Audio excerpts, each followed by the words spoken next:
wasiirka wasaaradda boosaha iyo isgaarsiinta Somaliland mudane Maxamed Jaamac Abgal oo weheliye agaasimaha guud ee wasaaradda ayaa si adag uga hadlay xeer hor yaalla baarlamaanka Soomaaliya oo la xiriira inay xeerkaas uu maamulayo isgaarsiinta gudaha Somaliland taana uu tilmaamay inay Somaliland leedahay xeerar iyo qawaaniin ay ku maamulato dalkeeda ugana digay shakhsiyaadka iyo shirkadaha inay ku dhaxmilmaan xeerarka laga wado magaalada Muqdisho oo tilmaamay inaan waxaasi wax saameyn ku lahayn hawlaha iyo maamulidda isgaarsiinta Somaliland xeerarka hor yaalla baarlamaanka Soomaaliya laakiin Somaliland leedahay awood ay ku maamulaan inta laga khusaysa ee khaladkan lagu aanu iskaan ka hadalno lama khusay xeerkii isgaarsiinta Somaliland 2010 golaha wakiilada Somaliland ansixiyay oo dhaqan galay aanu ku shaqeyno isgaarsiinta Somalilandna lagu maamulo maalintii baarlamaanka ansixiyay laga bilaabo oo 2010 ahayd fulinta golaha yaga iyo golaha kale ee garsoorkuba waxay ku shaqeeyaan oo ugu shaqeeyaan dalkan xeerka 2010 golaha wakiilada Somaliland baaskariyen maanta waxa lagu wadwadaa xamar xeer kale oo intay naga khusaysa 252 ga furaha isgaarsiinta Soomaaliya oo dhan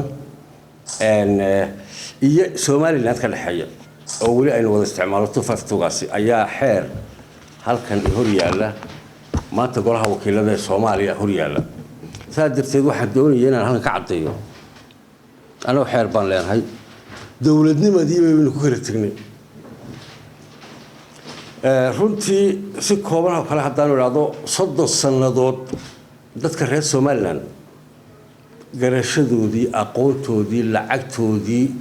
wax kasta waxay geliyeen dalkii Soomaaliya inagoo amaanba ku weynay farxad iyo dhibaato badan oo kala gaarnay darteed baan uga nimi waxa filaynay runtii dawladnimadii ku kala tagnay wixii kalena inuu si sharaf iyo maamuus leh ugu kala tagno xeerarka hor yaalla baarlamaanka Soomaaliya laakiin Somaliland leedahay awood ay ku maamulato hawadeeda iyo isgaarsiinteeda oo xeerar iyo nidaamyo ay leedahay ku maamulato isgaarsiinta una tilmaamay in isgaarsiinta Somaliland leedahay xeerkii ay ansixiyeen baarlamaanka Somaliland jiilba loogu yaalla wadada Soomaaliyeed in waxoodana goolidooda maamushaan hawlaheena goolideena maamulno waxayna faraha ka qaadaan waxaad moodaa runtii wali inaanay gelin nimanka inaanu arrinkaasi gelin mar dhow baan maqlaynay oo dhibaato ka taagnay duulista hawada oo muddo hawlahaasi culays ay dhibaato nagu hayeen Soomaaliyeed maantana tii oo kale halkan isgaarsiinta runtii ka bilaabto waxaan cadeynaya haddaba nama khusaya xeerkaas namana khusayn doono haddii wanaag la waayo anaga waxay wano diyaar waa dhamaysanay waa ku shaqaysanaa waa maamulanaa golayaashayda ansixiyay waa ku shaqaynaa sidaasana ugu shaqaysanaa waxaanu ka codsanaa walaalahayo war mas'uuliyadda dadkaadu haysiin adeega tariinimo khusayso anagu waa ka xishoonaa mala dhici karto iska daa Soomaaliya Puntland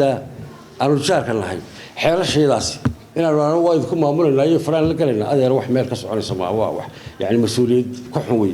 waxaan aad iyo aad uga digayaa walaalahay arrinkaas lama khuseeyo mashquul kuma nihin kuma noqonayno maamulkii nidaamkii waa dhamaysanay hawlahaygii waa wadanaa idinna intiina wata mar walba yeynaan waxaan macna lahayn oo idin suura galin iyana ku xiiqino meel dhudhuka yani iska faq وحسن فارح قمان عبد عمر جبريل تلفزيون كقرن كسوماليلاند هرقيسة